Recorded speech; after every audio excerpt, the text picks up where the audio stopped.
J.D. Vance stared down Adam Schiff, weaponizing the agonizing tears of a $35,000 a year data entry worker to completely and utterly break a 24-year political veteran in front of the entire watching nation. The atmosphere inside room 226 of the Dirksen Senate office building was suffused with the heavy, suffocating, and electric tension that is entirely unique to monumental Washington reckonings. The Senate Judiciary Committee had officially convened for a highly anticipated hearing, ostensibly focused on accountability for misconduct in congressional intelligence oversight. It was a deliberately dry, bureaucratic, and highly procedural title, engineered to sound routine to the untrained ear. However, every seasoned political operative, every cynical investigative journalist, and every exhausted staffer roaming the labyrinthine marble corridors of the Capitol understood the grim, undeniable reality of the high-stakes political theater about to unfold. Senator Adam Schiff was going to be aggressively and systematically interrogated under the unforgiving penalty of oath. He was going to be forced to answer for the 7 consecutive years he had spent blanketing the airwaves, relentlessly broadcasting to the American public that the sitting president of the United States was a deeply compromised, covert asset of the Russian government. Senator Adam Schiff, a California Democrat newly minted in the upper chamber in 2024 after a sprawling, highly publicized 24-year tenure in the House of Representatives, took his seat at the polished wooden witness table. He projected the bulletproof, immaculately tailored confidence of the ultimate political survivor, a man who had successfully navigated the treacherous waters of 2 brutal presidential impeachment trials, absorbed a formal House censure as a badge of honor, and clocked an astonishing, mathematically staggering 423 cable news appearances without ever once conceding a single error, misjudgment, or overreach. He sat with a rigid, imperious, and highly practiced posture, his hands steepled perfectly in front of him, exuding the distinct, unshakable aura of someone who fundamentally believed he was unequivocally the smartest, most righteous person in any room he entered. And objectively, in many intellectual and tactical cases, he was absolutely correct. His sheer, calculating brilliance was never up for debate. The terrifying question was never his intellect, but rather the devastating, collateral damaging ends to which he had ruthlessly applied it. Presiding from the elevated, authoritative vantage point of the wooden dais was Vice President J.D. Vance. In stark, deliberate contrast to the usual grandiose Washington theatrics, Vance's desk was remarkably, chillingly barren. It was stripped of all the customary visual crutches used by grandstanding politicians. There were no brightly colored sticky tabs peeking out of massive binders, no ominous folders stamped with red classified markings, no dramatic visual props meant for the evening news cycle. There was only a single, unassuming, deeply ordinary manila folder resting squarely and silently in front of him. Inside that thin folder lay exactly 5 sheets of crisp white paper. Each sheet bore a single, solitary name, cleanly typed at the top margin, nothing more. Before Vance could even formally conclude the mandatory procedural introductions and officially gavel the session into its questioning phase, Schiff seized the moment and the microphone. It was a classic, quintessential Schiff maneuver, the calculated, precisely timed, and heavily controlled interruption. His tone was exquisitely calibrated to immediately signal dominance over the proceedings, a nonverbal, aggressive declaration that he had been successfully dictating the terms of engagement, framing the narratives, and controlling the political climate in the United States Capitol for nearly a quarter of a century. Mr. Vice President, let me be direct, Schiff began, his voice echoing through the cavernous hearing room with the polished, rhythmic, and deeply measured cadence of a former elite federal prosecutor who still treated every legislative chamber, television studio, and committee room like his own personal, inescapable courtroom. It was the exact same resonant, authoritative baritone that had commanded the primetime hours of CNN studios and anchored MSNBC panels for 7 long years. This hearing is not about accountability. This is a revenge tour. Schiff locked his eyes directly with Vance, not with the arrogant, blind dismissal of a novice, but with the careful, highly calculated, and predatory assessment of a veteran tactician who knew he was too seasoned to underestimate an opponent he hadn't yet fully measured in direct combat. He relentlessly and fluidly accused the sitting administration of aggressively weaponizing the Department of Justice against its political enemies, emphatically pointing out that the president had publicly, repeatedly demanded that Attorney General Pam Bondi explicitly investigate him. He noted, with a wave of his hand, that the administration had pushed forward with their aggressive legal maneuvering, even when a career prosecutor in Maryland had explicitly concluded there was insufficient evidence to bring formal federal charges. This hearing is theater, Mr. Vice President Schiff declared smoothly, the words rolling off his tongue with practiced ease, "You are the stage manager, and the audience is an administration that has turned the Department of Justice into a political weapon."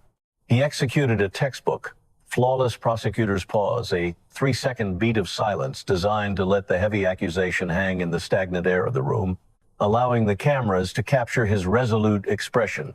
Schiff then pivoted forcefully, transitioning seamlessly from defense to a blistering offense.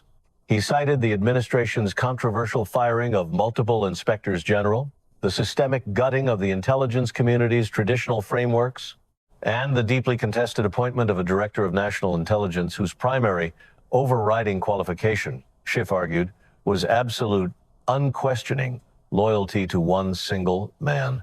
Sweeping his gaze across the faces of the seated committee members, he delivered his rhetorical crescendo, his voice ringing with self-righteous indignation. "You don't get to lecture me about oversight. You work for the man I tried to hold accountable twice, and I'd do it again." A low, electric murmur rippled through the packed press gallery, a collective, involuntary acknowledgement of the sheer, flawless delivery of a man whose 24 years of daily practice had turned his speaking voice into an instrument as precise, reliable, and intricate as a Swiss watch, and as coldly, unforgivingly sterile as a Swiss bank vault. On the presiding officer's dais, Vance remained an absolute, unmoving statue, his face heavily set into a rigid, impenetrable mask of profound Midwestern stoicism. He didn't physically flinch at the biting phrase revenge tour. He didn't blink or betray a single micro-expression of annoyance at being condescendingly labeled a stage manager, and he entirely, effortlessly ignored the deeply insulting insinuation that he was a mere political puppet dancing on a string. Deep in his own internal reality, Vance knew he had weathered far more vicious, chaotic, and emotionally destructive rhetorical beatings from his own mother on her absolute darkest, most substance-fueled nights than anything this polished, wealthy, coastal California politician could ever conjure in the sterile, heavily air-conditioned confines of a Senate hearing room. When the lingering echoes of Schiff's grand, theatrical opening statement finally faded into the acoustic paneling of the ceiling, Vance calmly, methodically opened his thin manila folder. He lowered his eyes, scanning the crisp text of the first page for a brief moment before locking his gaze back onto the defiant witness seated below him. "Senator Schiff," Vance replied, his voice completely devoid of theatricality, maintaining a flat, unyielding, and profoundly heavy tone that never needed to spike in volume because it possessed an innate, crushing gravity that commanded absolute silence. "Thank you for the opening statement. I've heard better. My grandmother used to argue with the television, and she was significantly more convincing, but I do appreciate the effort." A scattered, highly nervous, and deeply uncomfortable ripple of laughter broke across the tense room, but Vance's face remained entirely frozen, lacking even the faintest shadow of a smile. He immediately and systematically began to dismantle Schiff's carefully constructed procedural deflections. He stated flatly, leaving no room for negotiation, that he absolutely would not be discussing Russia today, noting with a dismissive wave that Director Tulsi Gabbard had already ruthlessly exposed those specific files on live television for the entire country to see. effectively closing that chapter in the court of public opinion. He declared he wouldn't discuss the convoluted mechanics of FISA warrants, leaving that highly technical and legally perilous investigation to Attorney General Bondi's ongoing, deeply aggressive purview. And he explicitly stated he wouldn't touch the looming, deeply personal issue of Schiff's alleged mortgage fraud, deferring that specific criminal matter to the U.S. Attorney in Maryland. Slowly, deliberately tapping the edge of the manila folder with his index finger, Vance leaned forward, the physical atmosphere in the massive room hardening instantly into something resembling concrete. I want to talk about people, Vance stated, the syllables dropping like anvils. Specific people, real people, people whose names you casually used, whose lives you deeply touched, whose long, hard-fought careers you permanently ended, not with actual, verifiable evidence, but with carefully styled television appearances on cable news. He slowly turned the top sheet of paper over. People who paid the ultimate, devastating price for your political stories. People you've never once apologized to. People you've probably completely forgotten about the moment the camera light turned off. I haven't forgotten them. Vance dropped the first name into the dead, breathless silence of the hearing room like a heavy, dense stone plunging into dark, still water. Let me reintroduce you. Carter Page. Vance let the name hang in the air, forcing everyone in the room to sit with the memory of the media circus. Then he began to recite Page's credentials with an agonizing, deliberate, and deeply respectful precision, building the image of a patriot before detailing his destruction, a proud 1,993 graduate of the United States Naval Academy, a fiercely dedicated former Marine intelligence officer who had sworn an oath to defend the Constitution, a man who had operated openly, legally, and transparently for Merrill Lynch in the complex financial landscape of Moscow, occasionally and willingly cooperating with U.S. intelligence agencies to serve his country's interests. In 2016, Page had been nothing more than a brief, highly peripheral, low-level volunteer advisor on energy policy for the sprawling Trump campaign, a man who wrote a couple of ignored memos, attended a handful of forgotten meetings, and was absolutely, definitively never operating anywhere near the inner circle of power. And you, Senator, turned him into the most famous, most widely despised accused Russian spy in America. Vance accused, his eyes narrowing, pinning Schiff to his leather chair with the sheer force of the allegation. Schiff executed a rapid micro-adjustment in his seat, the incredibly subtle, entirely involuntary physical twitch of a master tactician suddenly realizing that the rhetorical terrain was violently and unpredictably shifting beneath his expensive shoes. Vance relentlessly, meticulously detailed exactly how Schiff had deliberately weaponized his immense, unchecked authority as the chairman of the House Intelligence Committee to publicly, forcefully defend the heavily flawed FISA warrants used to aggressively surveil Page.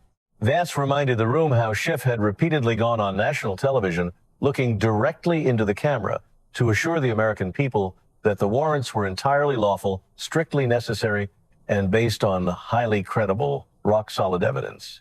Vance then violently juxtaposed Schiff's arrogant, confident public claims with the devastating, undeniable reality of Inspector General Michael Horowitz's exhaustive report, which had brutally exposed 17 significant, catastrophic errors and deliberate omissions in those very warrant applications. He brought up the chilling case of FBI lawyer Kevin Kleinsmith, forcing the room to remember the man who actually went to federal prison for actively, maliciously altering an official email to falsely claim that Carter Page was not a source for another U.S.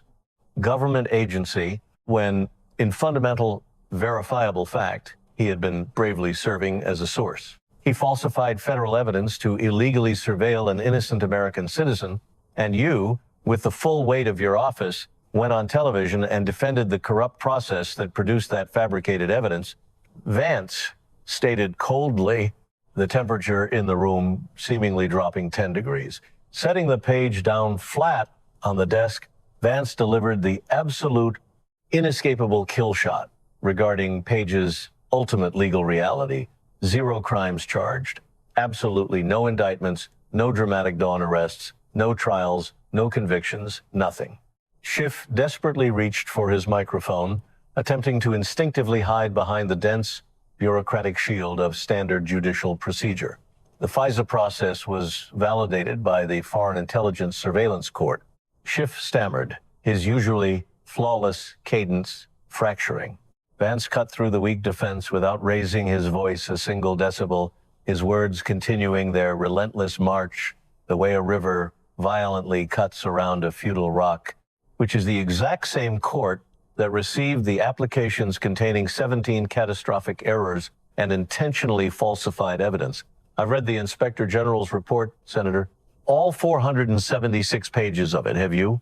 Schiff's mouth dropped open for a crucial, profoundly humiliating half-second, the agonizing, highly visible gap between desperately wanting to speak and realizing with absolute dread that no viable, logical argument existed before he clamped his jaw shut in silent defeat. Vance aggressively pressed the horrific human cost of the political gamesmanship, painting a bleak, highly detailed picture of how Page, despite being entirely and unequivocally cleared by the exhaustive Mueller report, remained utterly, hopelessly unemployable in his chosen field. He described the crushing reality of Page being summarily rejected by 3 separate high-tier energy consulting firms, not because he lacked the Naval Academy pedigree or the Merrill Lynch expertise, but simply because his top 40 Google search results falsely permanently branded him as a traitorous participant in a Russian conspiracy that never actually existed. Vance recounted how an apologetic HR manager had off the record explicitly labeled Page's name a toxic liability because international clients would immediately, reflexively associate him with treason, a direct, undeniable, and permanent result of Schiff's unpaid, highly publicized television smears. Page had been forced to aggressively drain hundreds of thousands of dollars of his own hard-earned private sector money to painstakingly clear a name that Schiff had casually destroyed for free between commercial breaks. When the story inevitably fell apart, when the facts came to light, "You never once said his name again," Vance reprimanded, his voice dripping with a quiet, intense, and deeply lethal disgust. "You didn't issue a press release correction. You didn't make a single solitary public statement acknowledging that the man you'd called a Russian agent for 3 agonizing years was completely innocent. You just stopped mentioning him, discarding him like a cheap prop you'd finished with. Like the way a stage magician puts a dove back in the dark box after the trick is over, except the dove is a living, breathing person, and the box is a permanently destroyed career." Vance turned slowly, almost agonizingly, to the second page in his folder. "Let me tell you about someone else you completely finished with.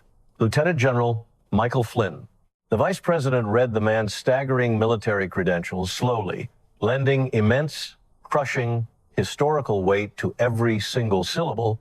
33 long, grueling years of dedicated service in the United States Army, 5 harrowing, blood-soaked combat deployments in hostile territory, and his ultimate elevation to the highly sensitive role of Director of the Defense Intelligence Agency under President Barack Obama. Vance deeply emphasized the agonizing, ulcer-inducing, life-or-death pressure of a military commander making rapid 3:00 a.m.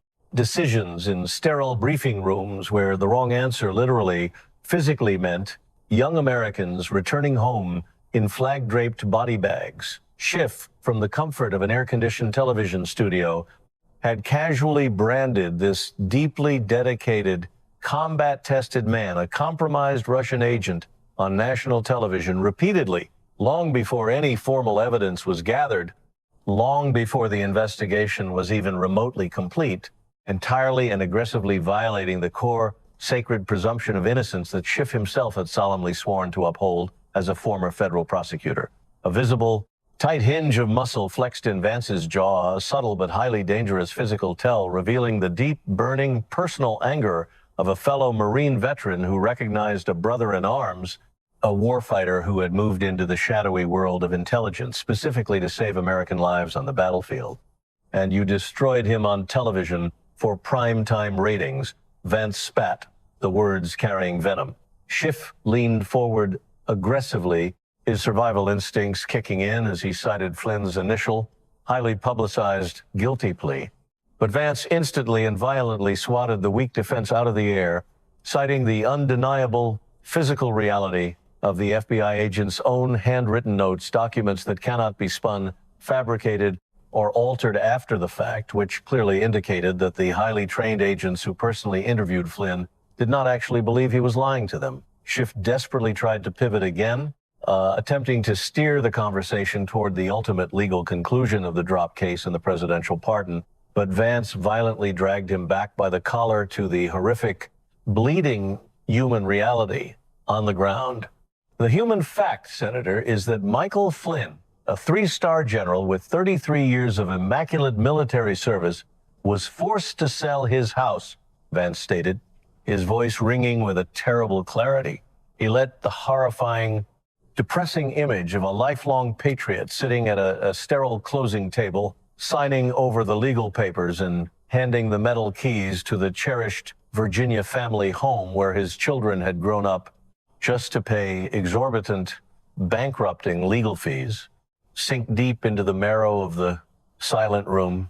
Vance painted a bleak, deeply depressing, and highly detailed picture of Flynn's completely evaporated military retirement fund, his abruptly canceled corporate speaking engagements, and the cowardly, heartbreaking disappearance of lifelong friends after CNN continuously blasted his face next to the bright red word "compromised night" after grueling night for 2 years. Then Vance ruthlessly twisted the knife, reminding the utterly silent, spellbound room that while General Flynn was losing his life's work and his family's sanctuary, Schiff was busy dramatically reading a fabricated, entirely fictionalized parody transcript of the highly sensitive Trump-Zelensky phone call directly into the official congressional record. The chairman of the House Intelligence Committee completely fabricated witness testimony and arrogantly called it a parody, Vance said, his voice laced with pure contempt.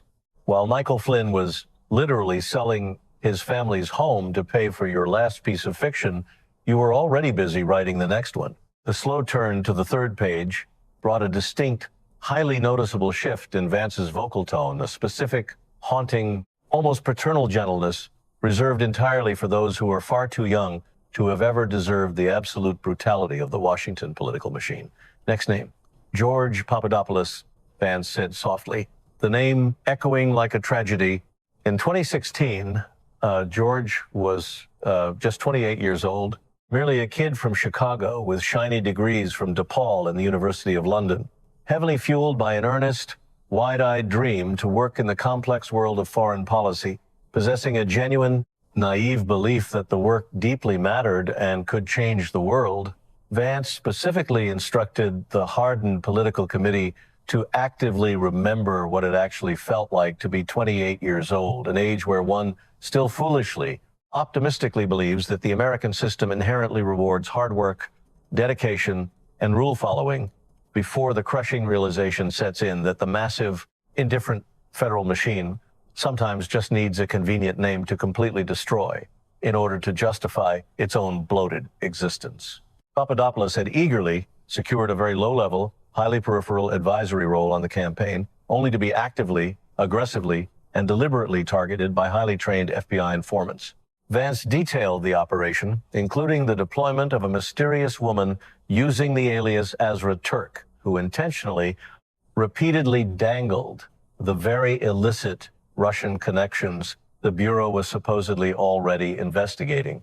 Vance directly quoted Special Counsel John Durham, forcefully noting that the deeply flawed investigation was aggressively opened on the thinnest of pretexts and citing the seriously, perhaps criminally flawed decisions to intentionally approach and entrap the eager, unsuspecting kid in foreign bars. In Middletown, Ohio, where I come from, we'd call that exactly what it is, a setup, Vance noted grimly, executing a slow, disappointed headshake at the corrupted, sinister math of the federal situation. Papadopoulos had ultimately served 12 deeply traumatic days in a federal prison facility for the relatively minor offense of getting a single specific date wrong in a high-pressure FBI interview, freely admitting that a meeting had happened, but merely misstating the chronological timeline.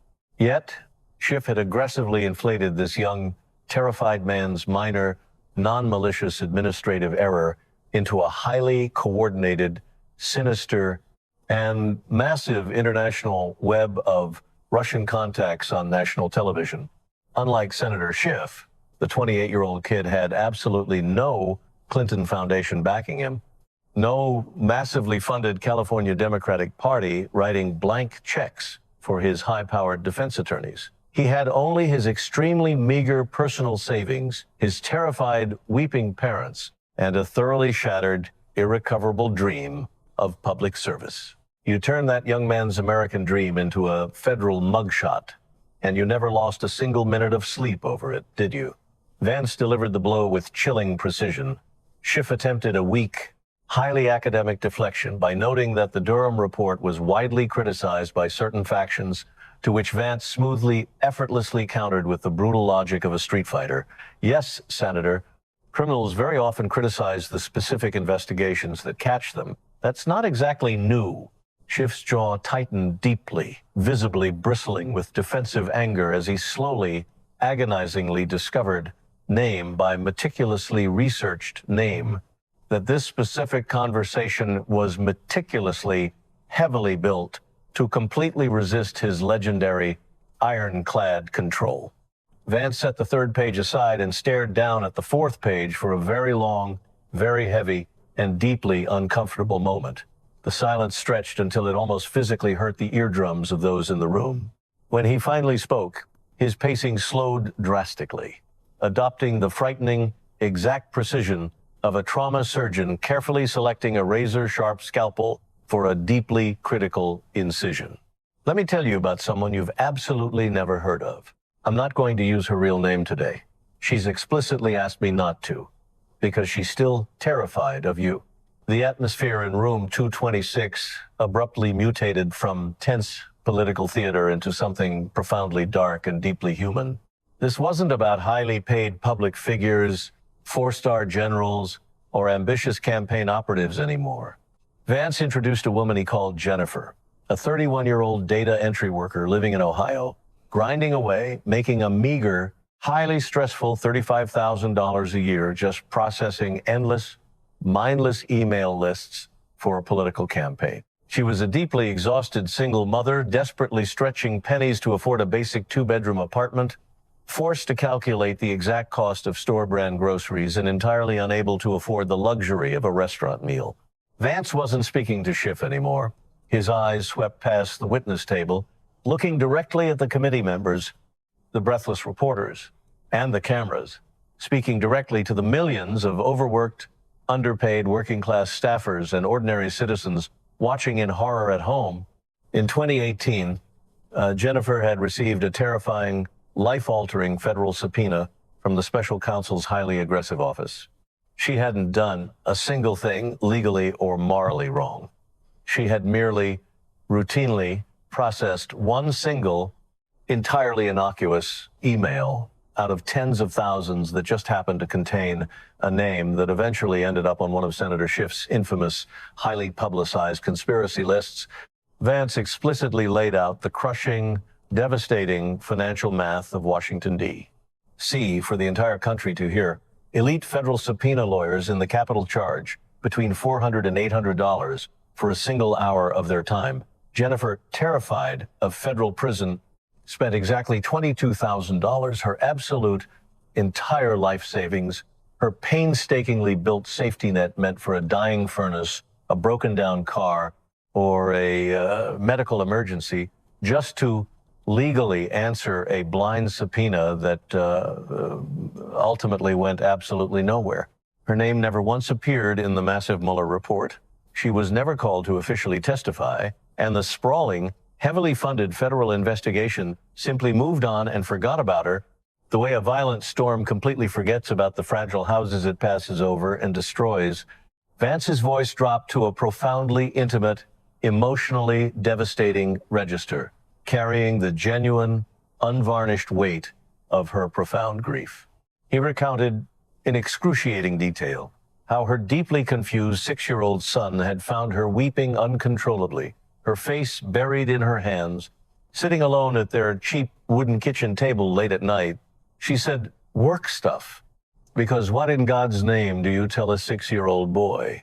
Vance asked the silent, captivated room, his voice cracking slightly with genuine emotion. "You don't tell a 6-year-old that mommy is crying because a highly powerful, immensely wealthy congressman in California went on the television and told fabricated stories, and that the resulting piece of federal paper cost us every single penny we had ever saved in our entire lives." Schiff remained utterly, completely mute. He did not interrupt. He did not arrogantly lean forward. There was absolutely no legal precedent, no obscure FISA loophole, no procedural committee objection that could possibly shield him from the deeply devastating, deeply American image of a financially ruined mother and her crying, confused child. Schiff's perfectly tuned 24-year-old political instrument simply had absolutely no setting for genuine human empathy. His brain could easily handle the complex mechanics of impeachment trials, but it completely short-circuited when confronted with the crushing reality of Jennifer. He sat paralyzed, exactly 6 feet away, in his immaculate $3,000 tailored suit, completely and utterly stripped of his rhetorical armor.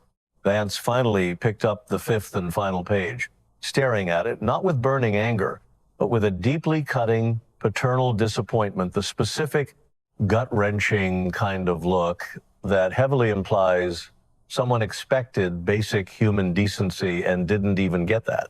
"The 5th name on this list is yours," Senator Vance stated, the words dropping like a guillotine blade. Schiff blinked rapidly, his very first genuine, uncontrolled physical reaction in 10 brutal, agonizing minutes.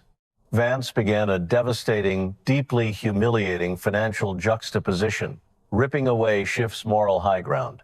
First, he brutally highlighted Schiff's deep moral flexibility, noting with disgust his willing retention of a $2,700 campaign donation from Ed Buck, a highly prominent Democratic donor in whose West Hollywood apartment 2 desperate men, Jemel Moore and Timothy Dean, had tragically died of horrific drug overdoses.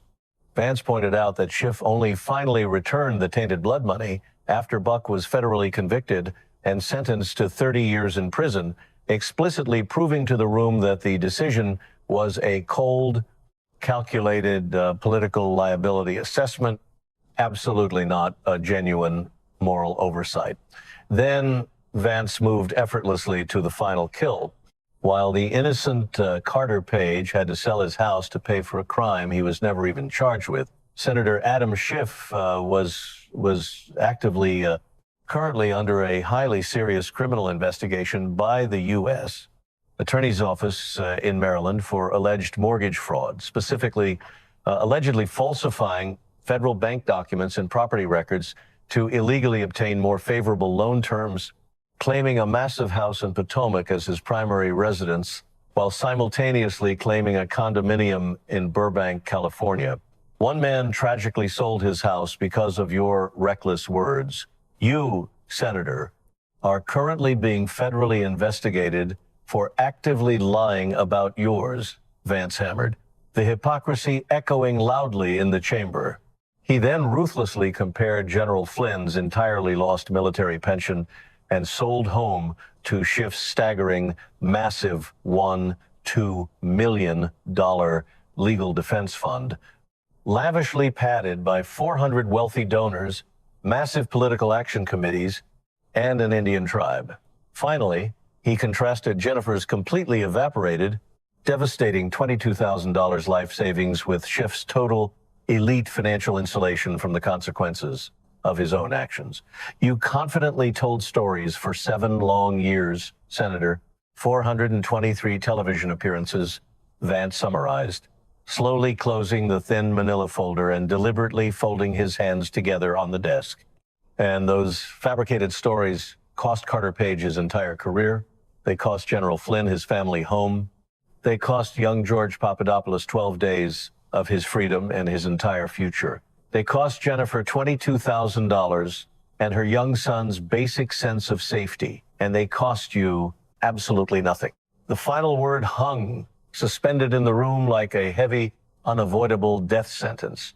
Vance highlighted the grotesque, undeniable hypocrisy of Schiff, a man who had spent 7 long years furiously demanding heavily taxpayer-funded investigations of a sitting president going on national television on Meet the Press just 3 weeks prior to shamelessly declare his sudden, highly convenient opposition to taxpayer-funded DOJ investigations now that he himself was the primary target.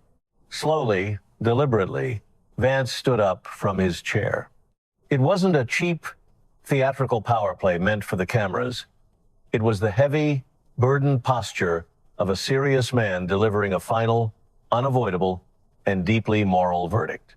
He stared down at Schiff, locking his eyes eye to eye across the 12 feet of empty, highly charged airspace, separating the elevated dais from the wooden witness table, a physical distance that suddenly felt like the longest, most dangerous span in Washington, D.C. Senator Schiff, I have one final question, Vance commanded softly, his voice cutting through the silence. Not about Russia, not about the FISA courts, not about your mortgage fraud investigation. One simple human question. He locked in, his gaze absolutely unyielding. Have you ever, even once, apologized to Carter Page? Complete, absolute silence flooded the massive room. 1 second. 2. Have you ever called General Michael Flynn, the man who sold his house because of you, and said, I'm sorry I called you a Russian agent before the evidence was even in? 3 seconds. 4. Have you ever contacted George Papadopoulos, who was 28 years old, and said, I'm sorry? 5 seconds. 6. Vance's voice was barely a whisper now, forcing the highly sensitive microphones to carry the devastating, crushing weight of his inquiry to the nation. Have you ever even thought about Jennifer? Or the dozens of ordinary, working-class people exactly like her? Have you ever thought about them at all? 7, 8, 9, 10 agonizing seconds ticked by. Schiff sat completely frozen, his manicured hands pressed flat and hard against the wooden table, possessing absolutely nothing to hold, nothing to gesture with, and nowhere to hide. His spine was rigidly straight, deeply trained by 24 years of high-stakes congressional hearings, but his perfect, unmoving posture was the ultimate, undeniable, till it was the absolute, terrified stillness of a trapped animal, acutely aware that any flinch, any movement, any attempt to speak would be an immediate, devastating admission of profound guilt. His highly tactical mind, meticulously built by Stanford Law School and a quarter century operating in the halls of Congress, was completely, catastrophically short-circuiting in real time. Behind him, his senior legislative aide, a battle-hardened veteran of his chaotic House days who had seen him survive everything, couldn't even bring herself to look at him. She stared intently, almost desperately, at her own trembling hands, utterly incapable of witnessing her powerful boss paralyzed and destroyed by a fundamental moral question that a kindergarten child could easily answer. Because the terrifying, deeply honest truth understood implicitly by every single soul in that room and the millions of Americans watching on their screens at home was a resounding no. He had never apologized for the massive Mueller letdown. He had never apologized for the Horowitz dismantling of his claims. He had never apologized for the fabricated parody transcript. And he had certainly never apologized for the shattered, ruined lives of Page, Flynn, Papadopoulos, and Jennifer. The great, untouchable Adam Schiff simply could not physically form the word sorry out loud in a United States Senate hearing room. 11 seconds. 12. Vance nodded slowly, the grim, heavy nod of a man accepting a deeply silent confession that was infinitely louder than anything Schiff had arrogantly said in his 24 years of public life. I didn't think so, Vance said, his voice flat with the terrifying, undeniable clarity of an unfiltered truth. Because the people who casually tell stories from the bright lights of television studios never, ever think about the real people those stories land on and crush. He gathered his 5 thin pages, the physical weight of the destroyed lives in his hands. The stories were entirely free for you, Senator, but they cost everyone else absolutely everything. With a sharp, echoing crack of the wooden gavel, Vance recessed the hearing, leaving Schiff stranded and entirely alone in the paralyzing, suffocating quiet, his hands still pinned flat to the table, completely drowning in the one human question his legendary silver-tongued rhetoric couldn't answer.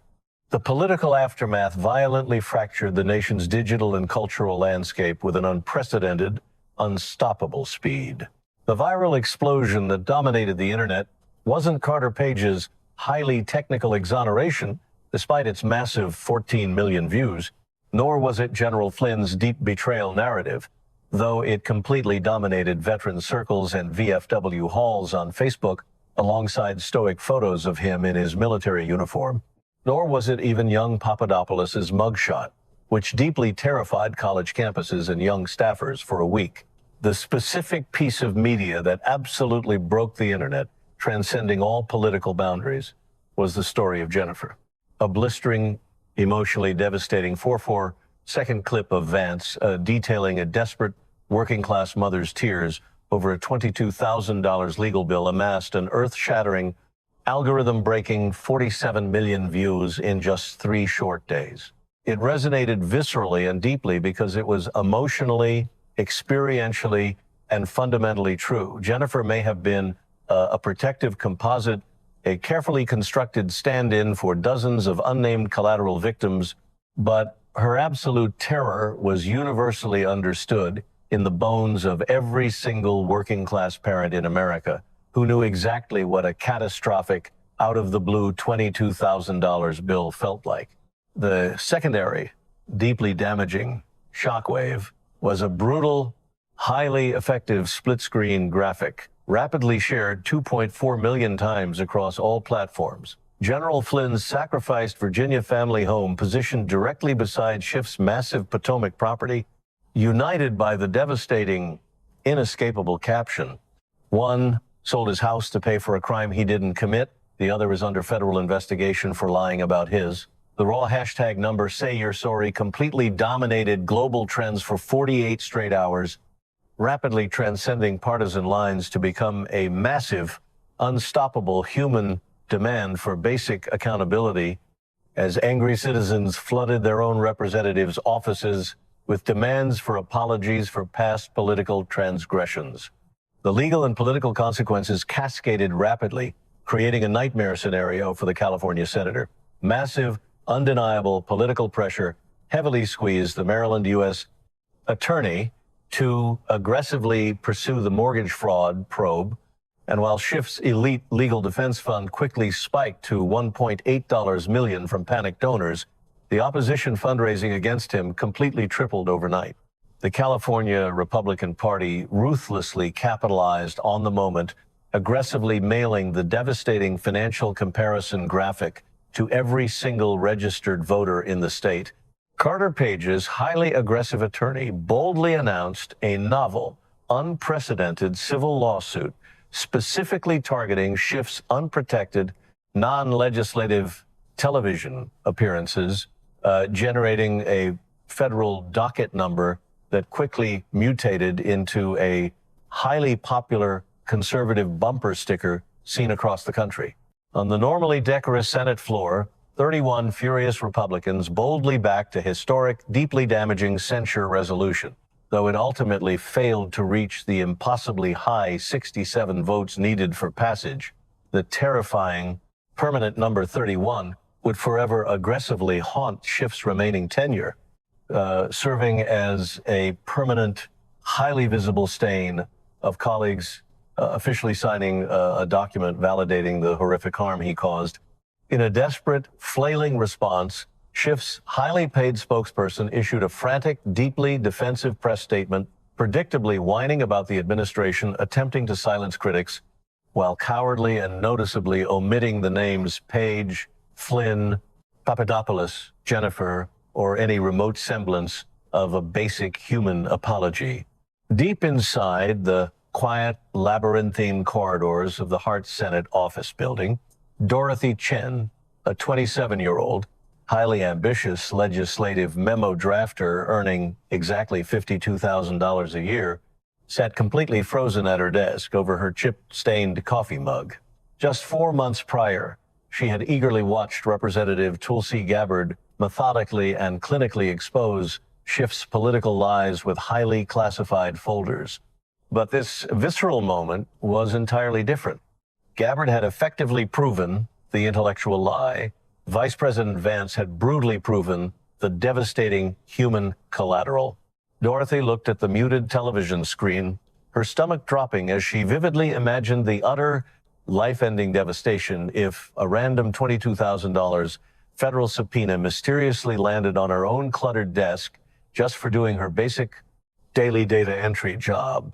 She watched Schiff's silent, deeply paralyzed face on the glowing screen.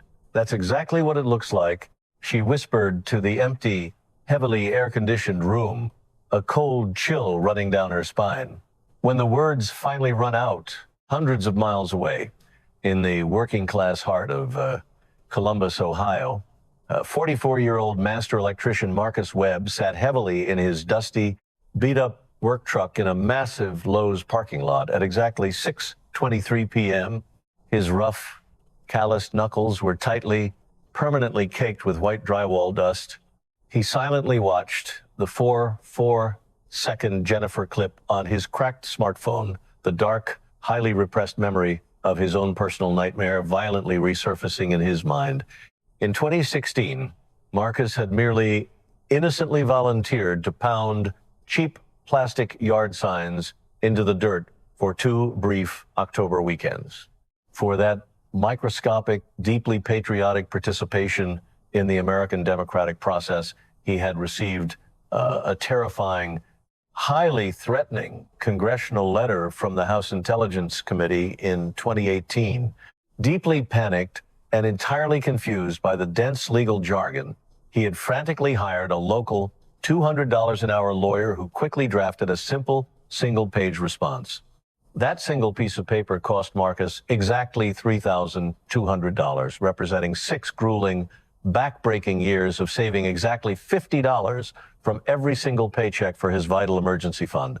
$3,200 completely gone into the dark federal void, never to be followed up on by any official office ever again. Marcus slowly looked over at his loyal yellow lab, Biscuit, who sat patiently in the passenger seat, deeply sensing his owner's heavy, quiet distress. "I put up yard signs, buddy," Marcus muttered bitterly to the dog, his voice thick with unresolved anger. "Yard signs on weekends, and it cost me $3,200 just to officially find out that wasn't a federal crime." As he slowly started the heavy truck and drove home under the glowing amber streetlights of Ohio, Marcus thought deeply about his new emergency fund, painfully rebuilt over 3 long years, agonizingly slow at exactly $50 a check. But his patriotic innocence was completely dead.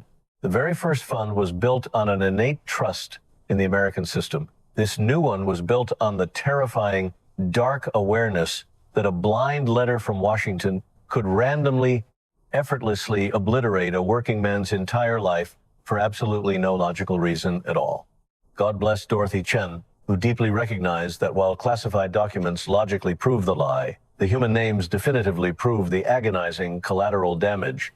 God bless Marcus Webb, whose drywall-dusted, calloused hands paid the violent, hidden tax of participating in a democracy that had been thoroughly hijacked by wealthy politicians pushing television narratives. And God bless the agonizing, deeply revealing silence of a cornered wealthy politician. 423 highly rated television appearances, 0 federal charges for the people he aggressively accused, a beloved family house sold by a combat patriot, an honorable career completely pulverized, a young man's eager dream mutated into a federal mugshot, and an ordinary, hardworking mother violently stripped of her financial security. All of this immense tragedy leading directly to one devastatingly simple, undeniable human question that the most articulate, highly educated, silver-tongued political operator in the United States Senate could not answer in 12 agonizing, career-defining seconds of absolute silence.